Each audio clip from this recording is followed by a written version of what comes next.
Hello, नमस्कार. Dream dresses coaching मध्ये मी पूजा तुमचं सगळ्यांचं मनापासून स्वागत करते. तर या आधीच्या व्हिडिओमध्ये आपण चेन स्टिच बघितली होती. तर चेन स्टिच कशी घालतात, त्यानंतर गाठ कशी घालतात हे बघितलं होतं. आणि हे मी काही कर्व शेप आणि ट्रायंगल शेप्स तुम्हाला दाखवलेले, कोण कसे मारतात ते दाखवले होते. जर तुम्ही या आधीचा व्हिडिओ बघितला नसाल तर नक्की माझ्या चॅनलवर जाऊन चेक करा आणि त्यानंतरच आजच्या व्हिडिओची तुम्ही प्रॅक्टिस करा. पहिलं तुम्हाला ह्याची प्रॅक्टिस करायची आहे आणि त्यानंतर आज जे मी दाखवणार आहे त्याची प्रॅक्टिस करायची आहे. तर सगळ्यात पहिलं आज मी जरी थ्रेड पासून तुम्हाला हा स्क्वेअर भरून दाखवते आणि त्यानंतर आपण सिल्क थ्रेड घेऊया. पण मी फक्त जरी थ्रेड पासून तुम्हाला हा स्क्वेअर भरून दाखवणार आहे. पण तुम्हाला जरी थ्रेड पासून हा स्क्वेअर, हा सर्कल आणि हा ट्रायंगल हे तीनही शेप भरायचे आहेत. म्हणजे चौकोन, हा वर्तुळाकार आणि हा त्रिकोण हे तीनही शेप तुम्हाला जरी थ्रेडनेच भरायचे आहेत. ओके. जेवढं तुम्ही जास्त स्टिचेस घ्याल ना तेवढी तुमची जास्त प्रॅक्टिस होणार. त्यामुळे वेगवेगळ्या आकारांची जरी थ्रेडने तुम्ही जास्त प्रॅक्टिस करा आणि एकदा तुम्हाला जरी थ्रेड परफेक्ट जमायला लागला की त्यानंतर तुम्ही सिल्क थ्रेडची प्रॅक्टिस करा. तर मी तुम्हाला पहिला हा जरी थ्रेडने एक चौकोन भरून दाखवते. त्यानंतर मी तुम्हाला सिल्क थ्रेड कसा यूज करायचा ते शिकवते. चला. चौकोनचा शेप असेल कुठेही किंवा कोणताही असं त्रिकोण वगैरे असेल तर कुठूनही मधून सुरुवात करायची नाहीये. कोणत्याही एका कोणापासून आपल्याला स्टार्ट करायचंय.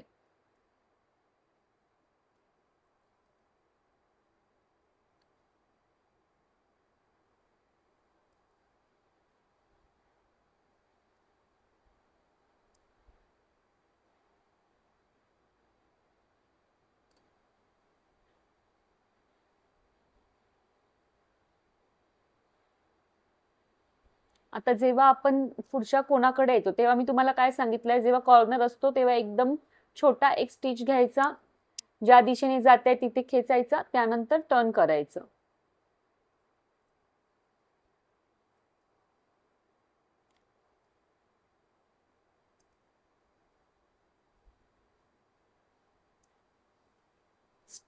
शक्यतो ज्या आपण स्टिच घालतो ना त्याची साईज एकसारखी येऊ द्या. ओके.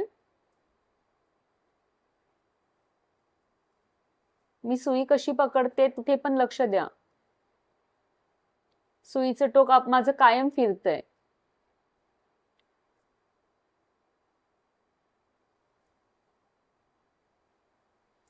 छोटी स्टिच ह्या साईडला ओढून नंतर वरती.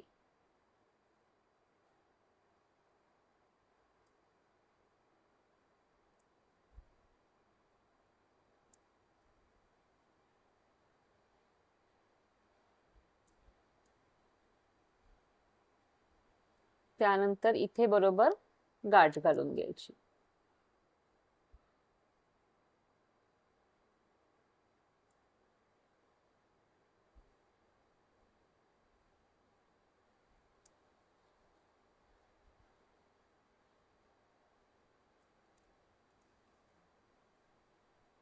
गाठ घालून झाल्यावर खालचा दोरा थोडा खेचून बघायचा. जर तो सुटत नाहीये ना म्हणजे आपली गाठ बसली. तर हा अशा प्रकारे आपल्याला चौकोन करायचा आहे. चौकोन झाल्यानंतर लगेच तुम्हाला हा सर्कल करायचा आहे आणि हा ट्रायंगल करायचा आहे. ओके. मी हे पुढचे दोन शेप तुम्हाला सिल्क थ्रेडने दाखवेन. जरी थ्रेड तुम्हाला सगळ्यांना समजला आहे का हे मला कमेंट करून सांगायचं आहे. ओके. आता सिल्क थ्रेडचं वर्क आपण बघणार आहोत. सिल्क थ्रेडचं जेव्हा आपण वर्क करतो तेव्हा आपण एक म्हणजे सिंगल सिल्क थ्रेड घेऊन वर्क करायचं नाहीये. सिल्क थ्रेडचं जेव्हा आपण वर्क करणार तेव्हा डबल धागा घेऊनच वर्क करायचं आहे.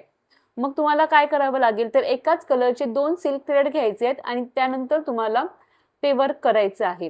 पण आता आपण प्रॅक्टिस करतोय ना, मग जर तुमच्याकडे एकाच कलरचे दोन सिल्क थ्रेड नसतील तर तुम्ही असे दोन कुठल्याही कलरचे यूज करू शकता. किंवा एकाच कलरचे दोन सिल्क थ्रेड जर तुमच्याकडे नसतील तर हा सिल्क थ्रेड आहे, हा तुम्ही बॉबिन केस मध्ये भरून घेऊ शकता किंवा कोणत्याही अशा पेन्सिलला वेगळे गुंडाळून घेऊ शकता. ओके. तर अशा प्रकारे दोन धागे आपल्याला येतील असे घ्यायचे आहेत. मी आता वेगवेगळे दोन कलर घेते आणि तुम्हाला दाखवते. आता धागा घेताना कसं घ्यायचा बघा. दोन सिल्क थ्रेड एकत्र करायचे, गाठ मारून घ्यायची,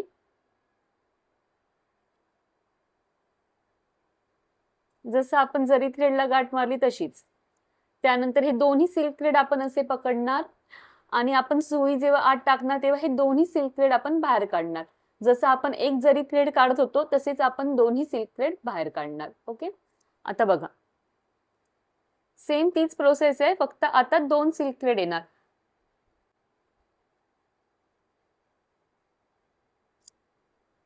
सारख्या स्टिच घ्यायच्या, सुईची पद्धत पण तीच आणि स्टिच घालायचे आहेत. आता तुम्ही जेव्हा हे वर्क करत असाल तेव्हा तुमचा धागा सारखा सारखा तुटला जाणार, कारण सिल्क थ्रेड हा नाजूक असतो, त्यामुळे सुई एकदम हलक्या हाताने तुम्हाला हाताळायची आहे, कुठेही खेचायचं नाहीये. आणि सिल्क थ्रेडला प्रॅक्टिस जास्त लागते, कारण जेव्हा आपण नवीन शिकतो तेव्हा धागा सारखा सारखा तुटत राहतो, त्यामुळे एकदम अलगद हाताने तुम्ही सिल्क थ्रेड हाताळायचा आहे. आणि धागा तुटतोय म्हणून काम सोडून द्यायचं नाहीये, पुन्हा पुन्हा प्रॅक्टिस करायची आहे. सेम गाठ मारायची आहे, जसं आपण जरी थ्रेडला मारत होतो तसंच सेम गाठ मारायची आहे. गाठ मारताना ह्या 2 थ्रेड मधून हे 2 थ्रेड बाहेर काढायचे आहेत आपल्याला. दाखवते बघा, हे 2 लूप्स आहेत. आता अजून 2 लूप्स आपण बाहेर काढणार इथून.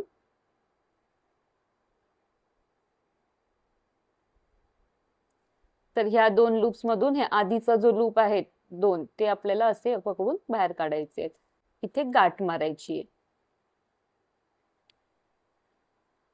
तर अशा प्रकारे ही सिल्क थ्रेडची लाईन झाली. एवढं झाल्यानंतर पुन्हा आता इथून पुढे जायचंय आपल्याला.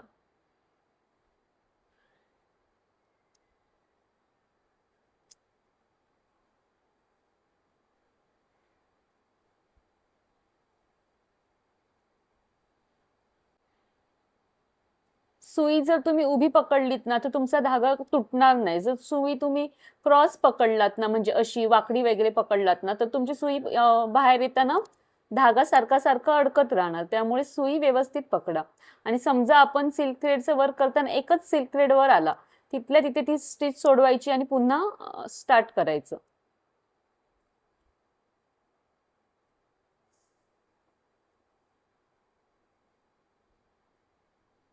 जर तुम्ही एकच धागा पुढे घेऊन गेला तर बाकीचं आधीचं सगळं वर्क तुमचं सुटत जाणार. त्यामुळे नीट लक्ष देऊन करायचंय. आता हा धागा तुम्ही असा मागे खेचून पण घेऊ शकतात, समजा गाठ वर आली तर. ओके, त्यानंतर सेम हे करायचं. सुईकडे लक्ष द्या. मी सुई कशी पकडते ना तिथे तुम्ही लक्ष द्या. सगळ्यात महत्वाचं आहे सुई पकडणं.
इथे येऊन गाठ मारायची आहे.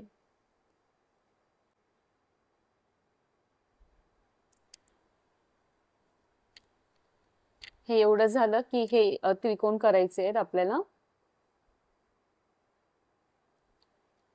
पुन्हा पुन्हा सांगते, सिल्क थ्रेडची जेव्हा तुम्ही प्रॅक्टिस करताय तेव्हा सिल्क थ्रेड तुमचा सारखा सारखा तुटणार आहे. तुम्ही मला कमेंट करून हेच सांगणार आहे की तुमचा सिल्क थ्रेड सारखा सारखा तुटतो.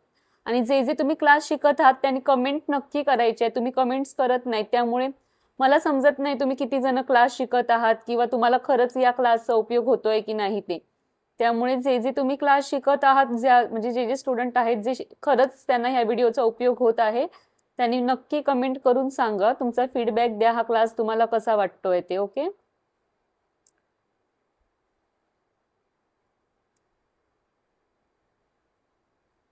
जर तुम्हाला काही समजत नसेल तर तुम्ही मला कमेंट करून विचारा.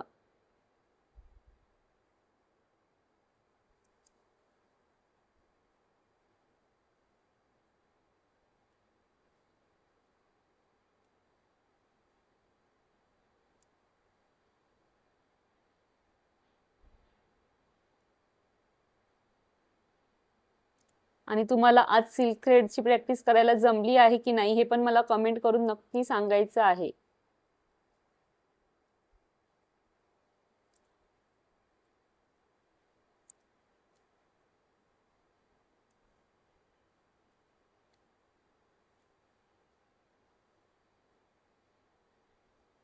इथपर्यंत आलं की गाठ मारून घ्यायची.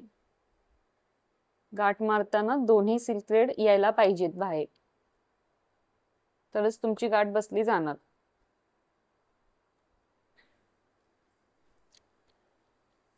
तर हे तुम्हाला आज करायचे आहे अशा प्रकारे प्रॅक्टिस. आता मी तुम्हाला काय सांगितलंय तर जरी थ्रेडने हे 3 शेप करायचे आहेत त्याच प्रकारे तुम्हाला इथे सिल्क थ्रेडने पण करायचे आहेत. ओके.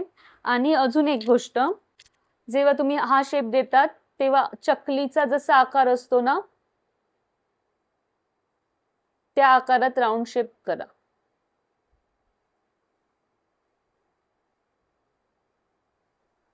आता याची स्टार्ट कुठून करायची आहे बघा. आता याचं स्टार्ट तुम्हाला आतून करायचंय. सिल्क थ्रेड जरी थ्रेडचं करताना आतून करा, सिल्क थ्रेडचं करताना बाहेरून आत घ्या. ओके. म्हणजे तुमचा हात सगळीकडून फिरला पाहिजे, तरच तुम्हाला ब्लाऊज वगैरे भरताना नंतर स्पीड बसणार तुमचा. जेवढं तुम्ही जास्त प्रॅक्टिस करणार ना तेवढं तुमचा जास्त स्पीड बसणार. मी आता सिल्क थ्रेडने दाखवते, तुम्ही जरी थ्रेडने करा पहिला.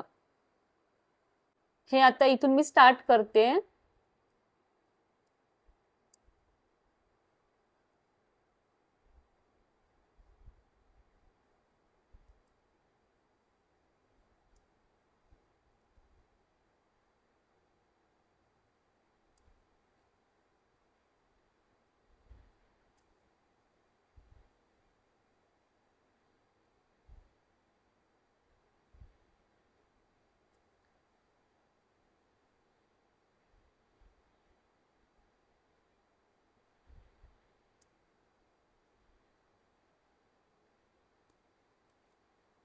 आणि हे जेव्हा तुम्ही आकार देताय ना तेव्हा एवढं लक्षात ठेवा की तुमच्या ज्या स्टिच आहेत त्या एकसारख्या पडून दे.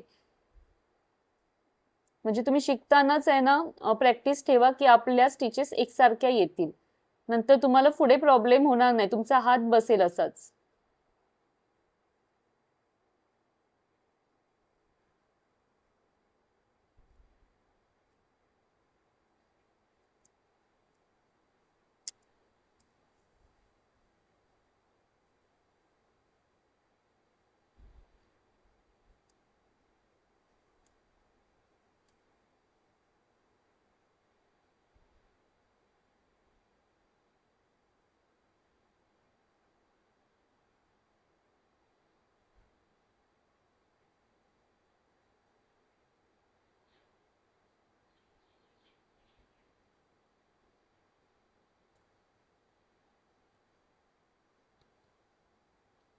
हे बघा, आता समजा माझं एकच थ्रेडवर आलेला, मी पुन्हा ती गाठ सोडवली, पुन्हा सुई मी नीट आतमध्ये घेतली अशी दोन्ही थ्रेड मधून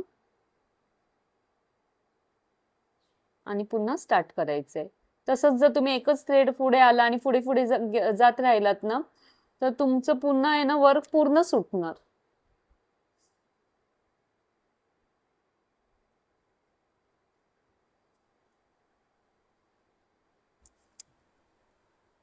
त्यामुळे जर काही चुकत असेल तर तिथल्या तिथे सुधारा आणि त्यानंतर पुढे जावा.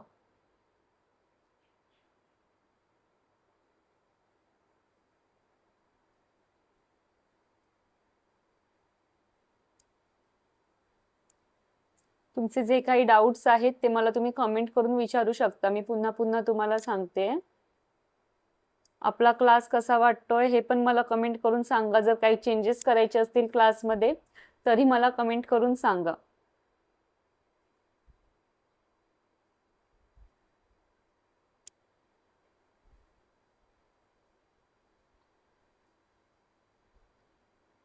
आणि जेव्हा तुम्ही सिल्क थ्रेड तुम्हाला परफेक्ट हाताळायला येतोय त्याच्यानंतर तुम्ही स्पीडवर लक्ष द्यायचंय. तुमची स्पीड आता वाढली पाहिजे. आधी तुम्ही स्टिचेस व्यवस्थित येणार त्याची प्रॅक्टिस करा आणि जसं जसं तुमचे स्टिचेस परफेक्ट म्हणजे येत आहेत असं तुम्हाला समजतंय त्यानंतर तुमचा स्पीडवर लक्ष पाहिजे. स्पीड पण आता तुमची वाढली पाहिजे.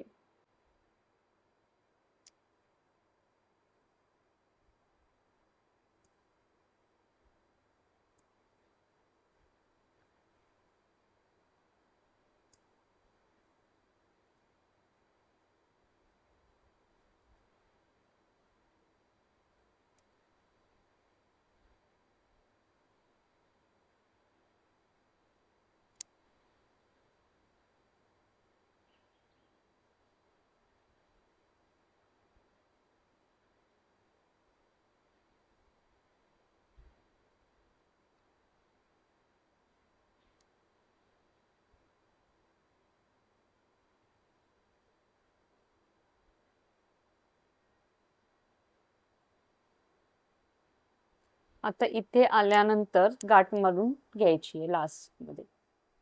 गाठ मारणं खूप महत्वाचं आहे. गाठ नाही मारली तर सगळं सुटत जाणार, गाठ व्यवस्थित नाही बसली तर. 2 लूप बाहेर काढायचे, पुन्हा पुढचे 2 लूप घ्यायचे.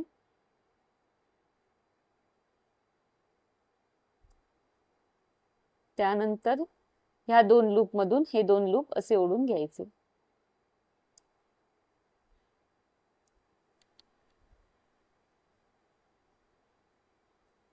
खालून धागा व्यवस्थित खेचून बघायचा सुटते की नाही गाठ. ओके. तर अशा पद्धतीने असे आकार तुम्हाला करायचे आहेत. आता इथे तुम्ही चौकोन करताना पण तुम्ही असं करू शकता. प्रॅक्टिस जास्त प्रॅक्टिससाठी तुम्ही चौकोन पण असा करू शकता, जसं मी इथे राऊंड सर्कल केलाय तसा. आणि तसाच तुम्ही इथे त्रिकोण पण करू शकता. फक्त एकदा इथून जाताना बाहेरून आत जावा आणि एकदा येताना आतून बाहेर या. ओके. तर जरी थ्रेडचं आणि सिल्क थ्रेडचं दोघांचीही तुम्हाला या पद्धतीने प्रॅक्टिस करायची आहे. तर थ्रेडवर्क मी आज तुम्हाला कंप्लीट करत आहे. थ्रेडवर्क इथपर्यंत जे बेसिक थ्रेडवर्क होतं ते आज झालेलं आहे. पुढच्या भागापासून मी तुम्हाला बीड्स वर्क दाखवणार आहे, मण्यांच्या बुट्ट्या कशा करतात ते दाखवणार आहे. पण उद्याचा जो दिवस आहे, एक दिवस गॅप आपल्या क्लासमध्ये असतो, त्यात तुम्हाला जास्तीत जास्त प्रॅक्टिस करायची आहे. जेवढी जास्त प्रॅक्टिस करणार तेवढं तुम्हाला जास्त येणार. समजा तुम्ही प्रॅक्टिस नाही केली, मी असं थोडंफार दाखवलं आणि तेवढीच तुम्ही प्रॅक्टिस केली, तर तुम्ही लवकर लवकर माझ्या सोबत शिकू शकणार नाही. त्यामुळे एक दिवस जो मी तुम्हाला मध्ये ठेवला आहे त्याचा योग्य वापर करा. जास्तीत जास्त प्रॅक्टिस करा, तरच तुमचा हात चांगला बसणार आणि तुमचं फिनिशिंग पण खूप छान येणार. ओके. आणि जर तुम्हाला काही डाऊट्स असतील तर मला नक्की कमेंट करून विचारा. नेक्स्ट व्हिडिओमध्ये मी त्याची आन्सर्स नक्कीच देण्याचा प्रयत्न करेन. आणि आता नेक्स्ट व्हिडिओ पासून मी बुट्टी दाखवणार आहे, मण्यांच्या बुट्ट्या कशा करतात ते. मग त्यासाठी काय साहित्य लागणार हे मी तुम्हाला नेक्स्ट व्हिडिओमध्येच सांगेन. आता आज आणि उद्या तुम्हाला या थ्रेडवर्कची प्रॅक्टिस चांगल्या पद्धतीने करायची आहे.